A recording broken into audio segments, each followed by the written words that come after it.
ไปเรื่องไงอ่ะหลังจากมาวันปอดมาเฮ็ดงานนี่แหละก็มาพบพี่พบน้องสะก้อนพี่น้องคอยกาสิได้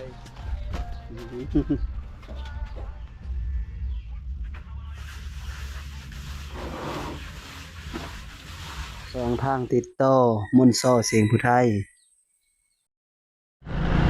จากตื่นมื้อเช้ามากอ่ะพากันขี่รถไปเฮ็ดงานอยู่บ้านปอดพี่น้องตอนกันกับแม่ผมเนื่องจากประสู้ลายมือละนี่จะดองครับดองก็เลยสักว่างมือนี้มือว่านนี่ก็วันสิก็เลยบ่ได้ไปหลังจากมาวันปอดมาเฮ็ดงานนี่แหละก็มาพบพี่พบน้องสะก้อนพี่น้องคอยกาสิได้น้องกับท่านได้เมื่อตักตะมาดองพุ่นแล้วนะมื้อนี้ก็ว่าจะมื้อวานนี่ก็วันศิลก็เลยบ่ได้มื้อนี้ก็เป็นมื้อคำนึงปากินข้าวสามัคคี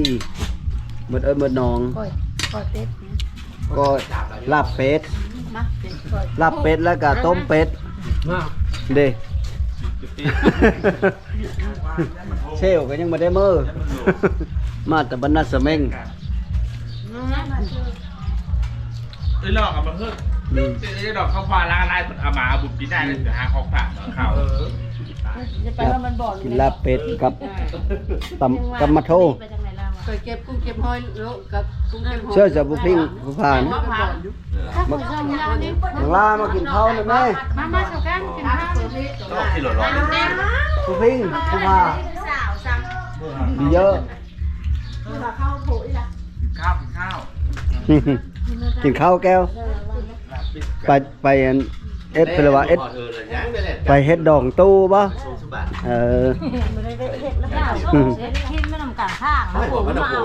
ได้เพื่อว่ามาฟ้าพี่น้องนะตีรถกลับขึ้นมาอีกในสารได้ไว้ในสารได้ไว้เอ้าจะดีได้เพื่อเลยทั้งห่างก็ได้แน่นอนจำมันได้เมื่อเจ้าถึงเฮิรนเด้อโชคดีเด้อตลอดปลอดภัยดีมีแห้งถ้าลืมไปชงเบียร์เด้อลืมไปชงเบียร์ลืมคืนเบียร์กินน้ำต้มนะลูกมันเท่เก็บเอาหมดผักมันติดจ้ะพากันกินให้มันอิ่มเด้บุญกับมาบ่บุญโลงนี่ได้ก็มาแล้วแหละผลเนาะเซ่เนาะโอ้ยตำเองโลดมาดูรถคือเคอร์ไม่ไก่เลย100 ฮิตมากฮะ120 โลแล้วมาดูเพชรกินข้าวเงินไม่พอค่าน้ำมันก็เก็บกันขายเข้ามาบ่เลยให้เพิ่มมีเงินกินแล้วก็บ่ตื่นได้โอ้ยทางดีที่ไปนี่มีอึดเปลืองเงินนะไปแน่ไปบุญนัสเมงแน่ปีนี้นั่นไปนัสเมงปีนี้บุญนั่นบุญนะบ่มื้อเลยเฮ้ยเอาว่าลำแจ้งมื้อเลยเขายังไม่ให้มื้อเขายังไม่เฮาบ่ได้เว้าแนวอื่นดอกเฮาบุญบ้านโตน่ะงานน้อยๆนี่ก็ตีกันแม่นเฮาย่านแม่นงานบ้านเฮาน่ะงานใหญ่ๆชำเลิกก็บ่มีตีกันบ้านบ่งคือการคิดข้าวงานน้อยๆนี่ก็ตีกันแล้วเฮายอมตัวนี้แหละตีกันนี่คือตอนเฮายังน้อยนี่แหละ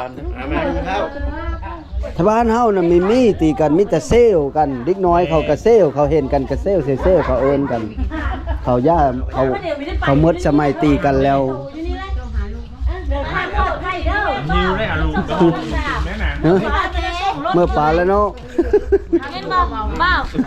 บ่ได้ส่งรถได้เปิดปลาไปซับไปคือน้องสายไปหาแห้งคือแล้วถึงพอดีเลยแบบคุณไม่มือไม่ไปไหนก็เขาว่าไม่ไปข้าวเอาแล้วเอาเยอะมื้ออยู่ก็อยู่กับบุญมื้อนะเขาโถสั่งหยายืมนี่มาเขากินได้ก็อยากให้นะคือสิดีกว่านี้เนี่ยเด้สู้น้ำมั้ยเป็นเพ้อถ้าเป็นเพ้อก็ดีเอามาเฮาได้เป็นตอนเมาเหล้าเนี่ยได้มันจะปอนมันเป็นอะไรวะเมาเหล้าเลยจะฟอนเลยจะกินยาดีว่าโดนไปห้องลูกมากินข้าวไปห้องมาห้ามมากินข้าวเพนฮะมากินข้าวมาให้แป๊บกินข้าว ตอนหมูก็ถามหาแล้ว มีบ่ซะอันเนี้ยยาแน่นั้นก็เซล ได้หรอวะ ได้บ่ยาดีจะฟ้อนได้ยากินแล้วรับพร้อมเลย คือบอกหมดแต่ว่า18ตัวก็ไม่จะยาเอาบอกอยู่เมื่อวานเขาบอก มื้อละได้บาทนี่เนาะ เมื่ออะไรเมื่ออะไร ข้างหัวใหญ่ปะนี่ข้างหัวใหญ่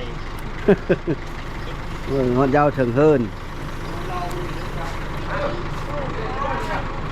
ลืมไปแล้วมาไหม นี่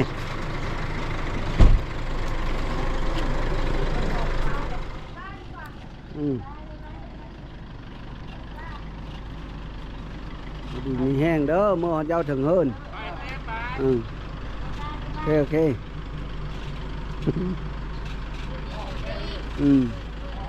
โชคดีโชคดี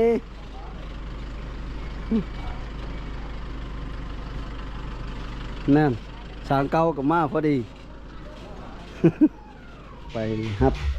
ส่งผีส่งน้องมือแล้วก็เฮากับมาเฮ็ดงานอีกคือเก้าพี่น้องเอ้ยแม่เพิ่นก็เป็นไทยเข่งซ้ายลุไปแถวเฮือนเพิ่นลืมเสื้อโคเสื้อไม่แป้นก้าย เสื้อไม่แป้นก้ายแล้วไตเฮือนใครได้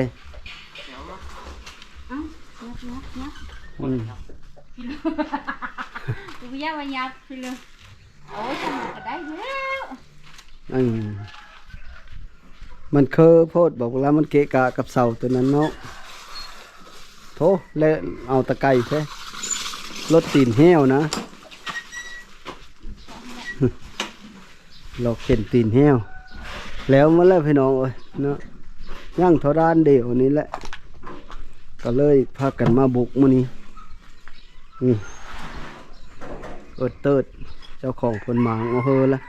เอาเพื่อทอใดนะมันนี่เขาอ้อมาเลยนี่นะมันมีแห้งแล้วเราหมางทิ่มเลยบอกละนะได้ตั้งอยู่ที่นี่เนาะอ้อทิ่มเลยตัดอีได้ ตัดอีโอ้ ตัดไม่เลย ชักไม่บ่เนาะนี่แต่ด้านเดียวนี่นะพี่น้องแต่ว่ามันยาว2 3 4ห้องละ3 เมตรปลายเมตรบ่ห้องละ4 เมตรปุ๊บนี่เนี่ย3 4 12 เมตรปุ๊บแล้วเนาะมาเลย4ปอด16 เมตรปุ๊บได้น้ำมาเลยโหดน้ำก็ไปเลยปุ๊บละพอสิโหดน้ำก็บ่โหดว่าได้ได้โหดน้ำเพราะมันคักๆกันโธ่ตัวนี้แห้งเลยนี่ได้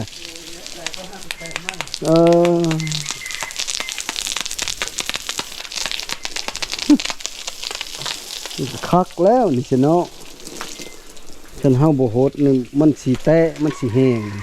เฮาโหดคักๆแล้วบ่แตะบ่แห้งเรื่องทราบดินจี้นี่ต้องโหดนำคักๆมาดินจี้เขามันได้ฉันเฮาโหดนำบ่ได้นี่มันจะแห้ง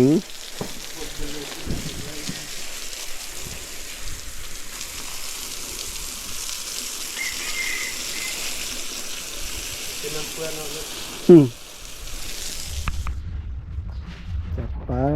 สังเกาคนหลายแล้วพี่น้องคนทั้งแล้วลงมาขึ้นทั้งหลุมคนทั้งเลยแล้วจนฮอดพุ่นเลยพอขึ้นก็ลุขึ้นทั้งหลุม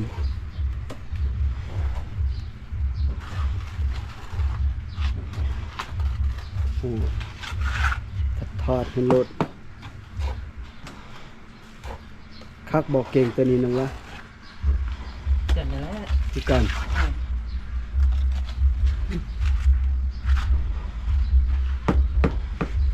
ห้ามเวะลายมือลายเว้นและสักกะมาเลิมอิมนีค่าดองนั่นแหละดองลานสาวพี่น้องเอ้ยแล้วก็มือว่านในวาซิมากะวันศิลได้กะเลยบ่ได้มาซื่นนั้นกับบริมาห้ามเวะ2 มือ ก็มาเฮ็ดอีมื้อนี้บ่เฮิงเดาะยังเทาด้านเดียวนี่พี่น้องเอ้ยคันบุกเป็นบุกกับมื้ออื่นก็แล้วมื้อนี้สิบ่แล้วบ่รับรองว่าแล้วสิเอาแต่ขาทราบแล้วนั่นขึ้นมานะขาห้องนั้นขึ้นมามื้อหน้าจังหำอีก นอกว่าสังเก้าบุก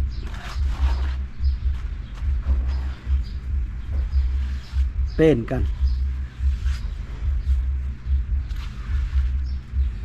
ทราบคนละเธอก็ได้ทราบน้ำกันก็ได้มันเป็นเมื่อแล้วนะว่าอะไรก็ดีโตทั้งๆเนี่ยค่อยหึ้นไปเมื่อกี้นี่หึ้นแล้วละลุหึ้นทางหลุมหลังจากเฮาหึ้นปูนแล้วนี่ก็เอาสามเล็มมาปาดแล้วก็เอากับปั้นลงฟองยังบ่ถึงนะพวกเรามันถึงเล็มมาลดนะยังบางหึ้นอีรอบสองเนาะ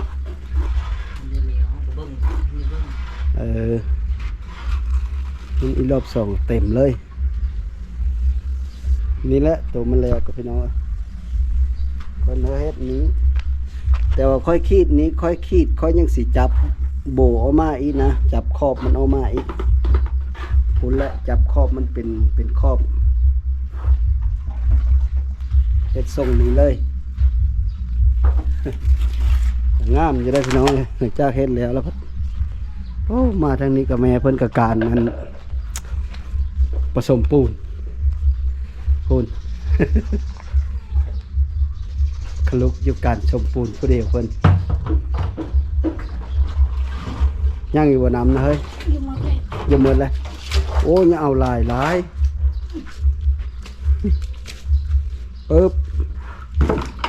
โน้ตเต็มถังลุย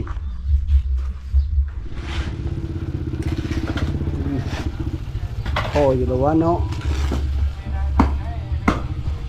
พอใครได้แล้วมันบอกพ่อทั้งหลุมนะทั้งเครื่องเสียบพ่อเลยโอ้ทั้งเครื่องนะเอาขาทราบแล้วมากนะพี่น้องปูนพันยังซ้ำนันเจ้าพ่ออยู่แล้วพ่อแล้วก็เอ็ดแบบนี้เลยทั้งหลุมนี่ก็เฮ็ดลิงอันเฮ็ดลายดินบอกอ้อมไปผีเลยอ้อมไปทางผีเลยแล้วก็ติดกับโบทั้งเทิงนี้หรือเอ็ดแอวมันนะ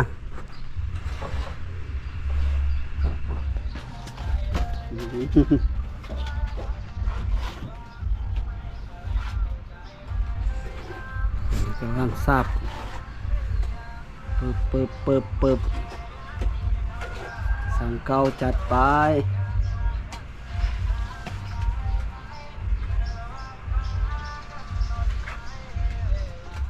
หลังจากเฮาปาด3 เล่มแล้วสังเก้าก็ขึ้นปั้นบานก่อยเติมอีก2 ซอบละตอนแรงดึกแถวนั้นเพราะมันได้ขาดินจี้มานี่นะคันมันแล้วตัวนี้ไว้หำต่ออีก2 ซอบเป็นเลยแตะเสียได้ลูกมันละลายเนาะแข่งเขาอีก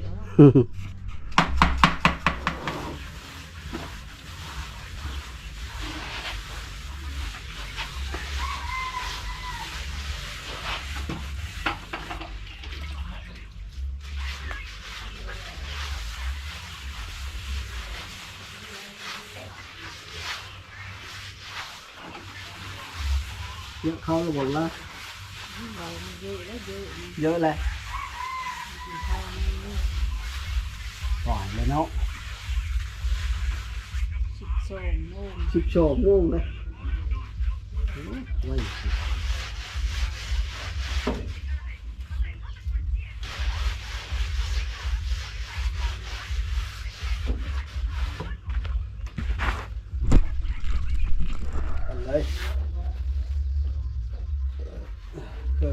เคยสิแล้วแหละปันได้นี่ก็ลงฟองโอเคเลยน้องละ ไปเรียนของพ่อ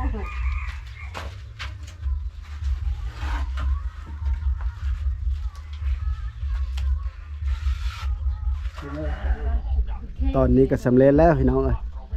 แม่แล้วไปดูแท้ มีแต่กวาดเลยบาดนี้ แก้วนี้ เลย เป็นหน้าห้านเบียดดูนี่งานกินโน่ แม่ค้ามาขายมักซลี่ คนละรอบ ได้ขายดีอยู่บ่มื้อนี้ขายดีอยู่เนาะขายมักซลี่ ไปช่องเสรี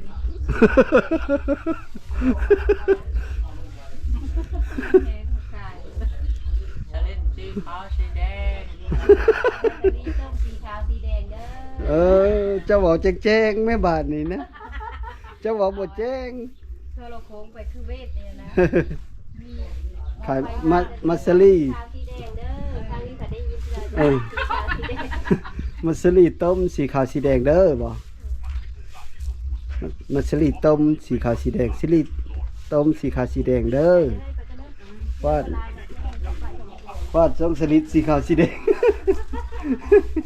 แต่โหแล้วไปแล้วบาทนี่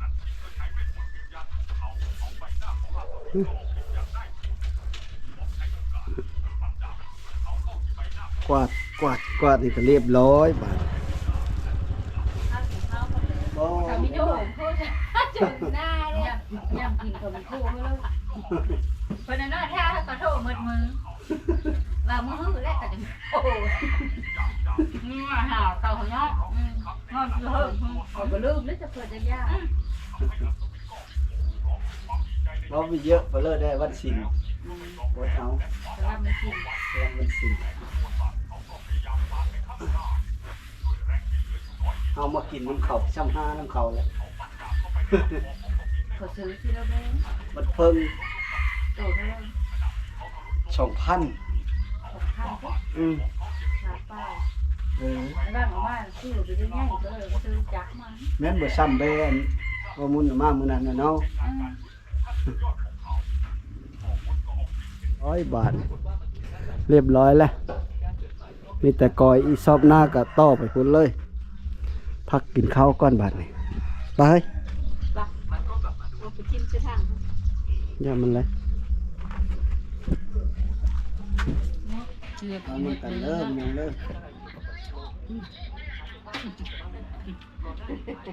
เอาล่ามือกับปากกระป๋อง ปากขาด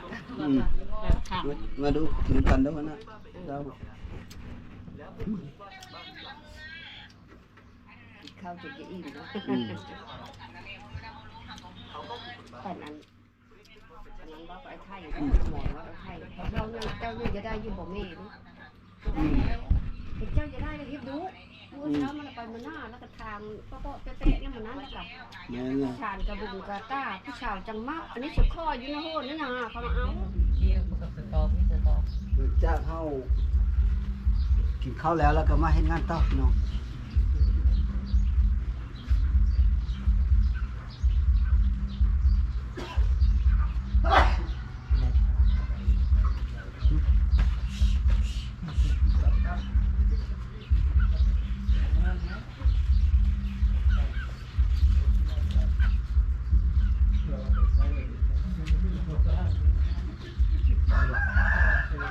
เอาไปลูกเสื้อสามเหลี่ยมเสื้อสามเหลี่ยมก่อนเอามาได้ปะทานเนาะ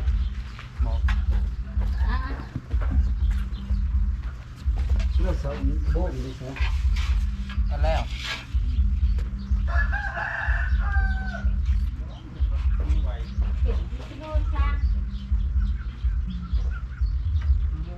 ดีเลยเนาะ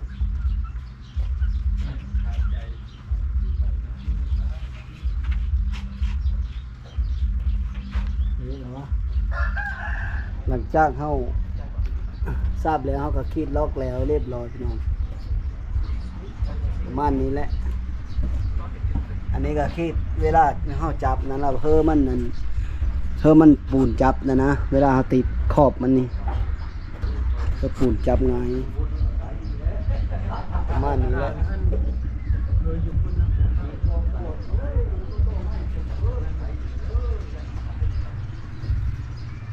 เรียบร้อย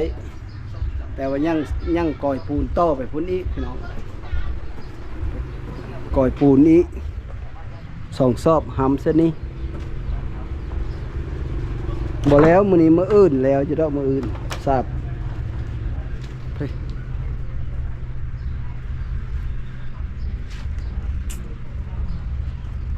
พุ่นแล้วเป็นง่อยโตนี่หำซะเลยโอ้เฮ็ดไปเฮ็ดมาจนค่ำจนมืดพี่น้องจนมืดไปเพื่อสิแล้วฝ้ายนั้นก็บ่แล้วคักจำเพราะว่าเฮาได้ขีดลายมันละซาก็เลยมืด ใครได้แต่เฮอลูกไส้ล่ามื้อนึงเข้าท่าบ้านนี้ก็ถือว่าสำเร็จและขีดลายก็นี่ข้อยก็สิได้ผ้าเมมื้อและบักลามื้อก่อนแล้วสุดท้ายก็ขอขอบใจนำพ่อแม่พี่น้องที่เฮามาติดตามรับชมขออยู่ดีมีแห้งขอโชคเข้ามาเฮาล้ำเฮาโรยสู่ผู้สู่คนสบายดี